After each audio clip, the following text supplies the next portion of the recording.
Salut à toi une fois de plus et bienvenue dans cette vidéo où je vais répondre à la question qui m'est posée de façon récurrente ces derniers temps par les nouveaux arrivants qui veulent se lancer, ils ont leur travail et ils veulent savoir quel business lancer au Canada à côté de leurs emplois.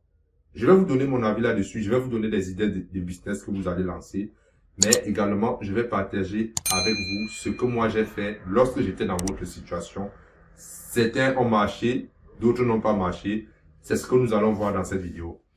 Alors, je tiens à signaler ici que la plupart des gens qui me posent, ce sont des résidents temporaires qui ont un permis de travail fermé.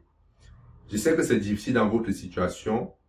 Lorsque vous venez, vous êtes uniquement dédié à travailler à un employeur. Vous ne pouvez pas travailler chez un autre employeur. Je vais vous dire une chose. C'est que j'ai été dans cette situation. Je suis venu au Canada comme étudiant. Et vous savez, en tant qu'étudiant, à l'époque, on ne pouvait travailler que 20 heures par semaine. Et je pense que c'est très similaire avec vous. Lorsque vous avez un permis de travail fermé, vous ne pouvez travailler que 40 heures par semaine. Du moins, avec un seul employeur. L'erreur que vous commettez, c'est que vous ne poussez pas la réflexion un peu plus loin. Et je vais vous le dire ici. On vous demande, vous avez un contrat de travail avec un seul employeur. Pour travailler au Canada, il y a des documents que vous devez présenter à l'employeur. Il y a votre NAS et il y a un permis. L'autorisation de travailler au Canada, c'est votre permis de travail. Lorsqu'il est marqué sur votre permis de travail fermé, si vous allez n'importe où demander un emploi, si ce n'est pas votre employeur, vous ne pouvez pas travailler. Ça, c'est clair. Je ne vous apprends rien. Cependant, regardez bien là où la différence va se faire. Si vous parvenez à trouver un emploi ou un business qui ne requiert pas votre numéro d'assurance sociale ou votre permis de travail. Excusez-moi d'abréger travail, j'ai fait la physique, c'est comme ça qu'on a abrégé ça. Ben, vous pouvez faire ce travail sans aucun problème. Moi, quand j'étais étudiant, on nous exigeait 20 heures de travail par semaine. Ben, c'est le nombre d'heures qui posait problème. Ça veut dire, si je trouvais un job ou alors un business qui faisait en sorte qu'il n'avait pas un lien avec le nombre d'heures de travail que je faisais, il n'y avait aucun problème. C'est ce que moi j'ai fait. J'avais mes 20 heures par semaine, mais à côté, j'avais d'autres business qui me généraient de l'argent, qui n'étaient pas liés à mes 20 heures.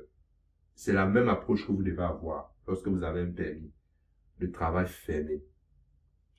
J'ai discuté avec un abonné, ça fait quelques jours. Lui, c'est un informaticien.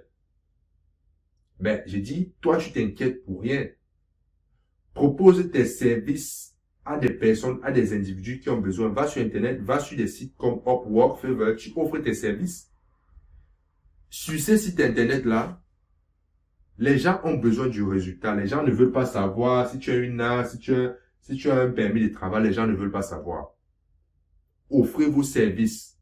Lorsque vous êtes en permis de travail fermé, si vous voulez faire un deuxième business, faites un deuxième business qui ne demande pas à l'employeur ou celui qui vous engage de vous demander ces deux documents. C'est tout. Donc, je ferme la parenthèse. Donc, voilà déjà un point que je viens d'éclairer. Maintenant, deuxième point, les idées de business que vous pouvez lancer. Alors, lorsque vous me posez la question, l'idée de business que vous pouvez lancer lorsque vous êtes au Canada, lorsque vous avez un permis de travail, moi, je dis simplement, il n'y a pas d'idée de business parfaite. Tout se passe dans la tête. Si vous recherchez un business dont vous serez sûr à 100% que ça va marcher, c'est pour cette raison que vous me posez derrière la question pour que je vous donne un business sûr. Non, il n'y a pas de business sûr. Moi, quand j'ai commencé le business, le premier business que j'ai fait, j'ai acheté des articles. Il y a des endroits où j'ai acheté des articles que je postais sur des sites au Canada. J'ai commencé avec ça, ça n'a pas marché. J'ai fait le dropshipping, ça a bien marché. À un moment, ça n'a pas marché, j'ai décidé d'arrêter. J'ai fait la vente des formations en ligne sur les grands sites. Ça aussi, j'ai arrêté parce que c'était lent. J'ai fait plusieurs business jusqu'à ce que je tombe sur mon modèle de business, qui est, n'est-ce pas, l'immobilier. Avec YouTube. YouTube aussi me génère des revenus. Jusqu'à ce que je tombe, je décide que c'est ce que je veux faire. mais j'ai testé plusieurs business qui n'ont pas marché. Donc, vous également, vous devez tester des business. Donc, si vous avez une idée de business, lancez-vous. Lancez-vous, testez, faites 6 mois, ça ne marche pas, changez. N'ayez pas peur, n'est-ce pas, que votre business échoue. N'ayez pas peur. Moi, aujourd'hui, les compétences que j'ai eues, par exemple, à dropshipping, m'aident jusqu'à aujourd'hui dans les autres business.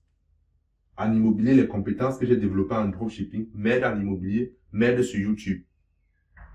Par exemple, l'une des compétences que j'ai eues, par exemple, c'est de faire les publicités avec Facebook. Aujourd'hui, ça m'aide dans l'immobilier, ça m'aide sur YouTube. Donc, n'ayez pas peur d'échouer. Lancez-vous et, n'est-ce pas, faites. Et n'ayez pas peur. Il y a aussi un autre abonné qui m'a dit qu'il voulait, par exemple, faire des business, envoyer des choses au pays, ainsi de suite. Ce n'est pas mauvais. Comme je dis, il faut tester. Mais le conseil que je vais vous donner, pour faire des choses simples. Si par exemple vous êtes informaticien, si par exemple vous êtes infirmière, bref, le métier que vous avez appris, vérifiez si d'autres personnes en dehors de votre employeur ont besoin de vos compétences. Par exemple, quelqu'un qui est informaticien peut proposer ses services à d'autres personnes, par exemple créer des sites internet, des choses comme ça, proposer, c'est là la première étape. Faites ce qu'on appelle les business de service. Parce que les business de service demandent peu de capital. La seule chose, c'est vos compétences et votre temps. Et ça, si vous avez une compétence que vous pouvez, n'est-ce pas, vendre en dehors de votre employeur, commencez par là. Je peux également vous citer autre idée de business, toujours liée au service. Parce que vous ne mettez pas un gros capital, vous mettez votre temps et votre compétence et vous êtes payé.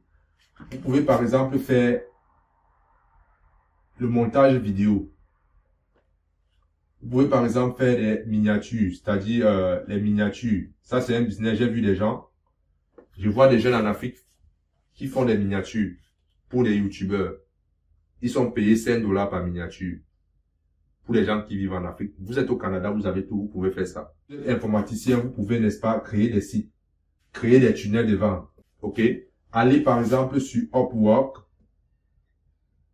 ou sur Fiverr. Vous allez voir les différents services que les gens offrent en fonction de leur domaine de compétences. Et ce sont des business de services. Il y a aussi autre business que vous pouvez faire.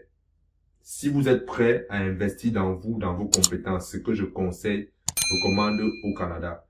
Sachez qu'au Canada, il y a une grosse communauté d'immigrants qui arrivent. Et ça, c'est un marché que vous devez avoir accès. Par exemple, vous pouvez faire, ça demande une formation, ça demande un peu d'investissement. Faire, n'est-ce pas, le business qu'on appelle, vous pouvez être courtier immobilier. Vous êtes payé par commission. La commission varie entre 3 et 5% du prix d'un immeuble. Je connais des courtiers qui gagnent énormément, qui gagnent plus de 200 000 par an. Ça demande un travail, ça demande une formation, ça demande des connaissances. Mais vous pouvez le faire à côté de votre travail. Il y a aussi ce qu'on appelle courtier hypothécaire. Vous pouvez également faire ce qu'on appelle inspecteur en bâtiment. Ça demande une formation, pas une longue formation, et puis vous allez sur le terrain. Ça, ce sont des business où vous êtes payé à la commission. Par exemple, moi, j'ai mon inspecteur qui inspecte les bâtiments. Un inspecteur, c'est quelqu'un, lorsque vous achetez un bâtiment, lui, il vient check s'il y a des problèmes dessus, des problèmes de structure, des problèmes à la toiture, de fondation, etc. Lui, pour un bâtiment, qu'il l'inspecte à moins de 2 heures de temps, il est payé minimum 500 $. 500 $, imaginez, il fait 4 par mois, ça fait, ok? Donc, il y a beaucoup d'idées de business que vous pouvez, n'est-ce pas, lancer. Ça, c'est quelques idées comme ça que je vous donne, que vous pouvez lancer et vous faire de l'argent. Une fois de plus, il n'y a pas d'idée calée dans le marbre.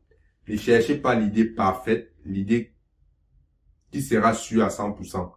Si vous attendez une idée sûre à 100%, vous n'allez jamais rien faire. Je tiens à préciser ceci. Je vous conseille de faire cela à côté de votre emploi. Tant que vous ne gagnez pas l'argent avec un business, ne lâchez pas votre emploi. 90-95% de la population n'est pas issue des familles riches. C'est ce qui fait qu'on a besoin d'un emploi. Donc, ne lâchez pas votre emploi sans générer l'argent avec votre business. Vous pouvez avoir, ce qui est bien au Canada, c'est que vous pouvez avoir votre emploi et avoir également votre business à côté dans une entreprise. Pourquoi créer les deux en même temps?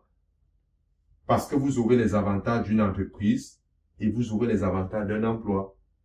Et il y a certaines dépenses ici que vous pouvez transférer dans l'entreprise et avoir des déductions d'impôts. Par exemple, si vous voulez faire un business qui va vous demander une formation, vous pouvez utiliser l'argent ici de votre revenu d'emploi, vous payez la formation et en fin d'année, vous allez déduire et avoir ce qu'on appelle un retour d'impôt. Donc, voilà quelques avantages. Vraiment, je reste très superficiel ici pour vous donner, n'est-ce pas, les avantages que vous avez à lancer votre business à côté de votre emploi. OK?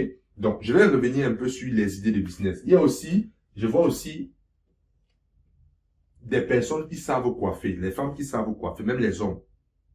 Quand j'étais étudiant, j'avais un ami, je pense c'était un Béninois, un Camerounais, je me rappelle pas. Lui, il a lancé son business avec une tondeuse.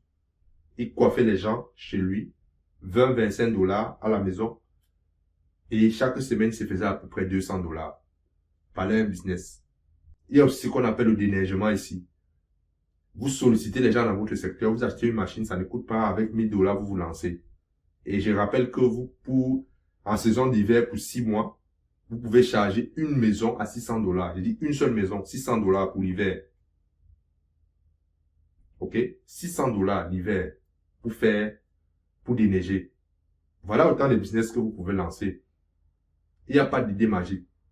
La seule chose que je vais, n'est-ce pas, préciser ici, la seule chose que je tiens à préciser ici, c'est que c'est bien beau de lancer un business, mais vous devez savoir qu'aujourd'hui, nous vivons à l'ère de l'information.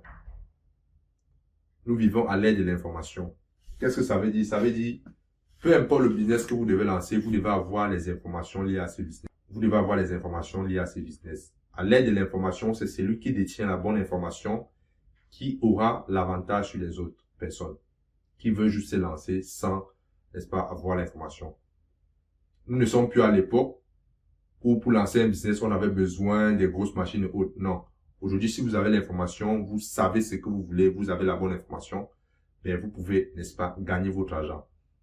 Aujourd'hui, on voit les enfants, aujourd'hui, des 17-20 ans qui gagnent des millions avec leur passion, juste parce qu'ils ont l'information, ils savent comment ça fonctionne, ils savent comment les réseaux sociaux fonctionnent. Ça, c'est un exemple que je vous donne. Voilà ce que j'avais à partager avec vous dans cette vidéo. Si vous voulez en savoir plus sur les finances au Canada, sur l'immobilier au Canada, j'ai mis un lien en dessous de cette vidéo. Vous pouvez cliquer, prendre rendez-vous avec moi. Ça va me faire plaisir de discuter avec vous. Et aussi, j'ai mis en ligne une formation que j'ai intitulée Finance Canada 101. C'est un programme qui vous apprend les finances au Canada, l'ensemble. On parle des dettes, on parle, n'est-ce pas, des crédits, des dossiers de crédit, création d'entreprise, des assurances. Bref, tout ce que vous devez savoir sur les finances et l'éducation financière au Canada, afin que votre immigration sur le plan financier soit, n'est-ce pas, une immigration réussie. Je vais terminer en vous disant simplement, l'argent est la mesure par laquelle on mesure le succès d'un être humain sur Terre. Ciao.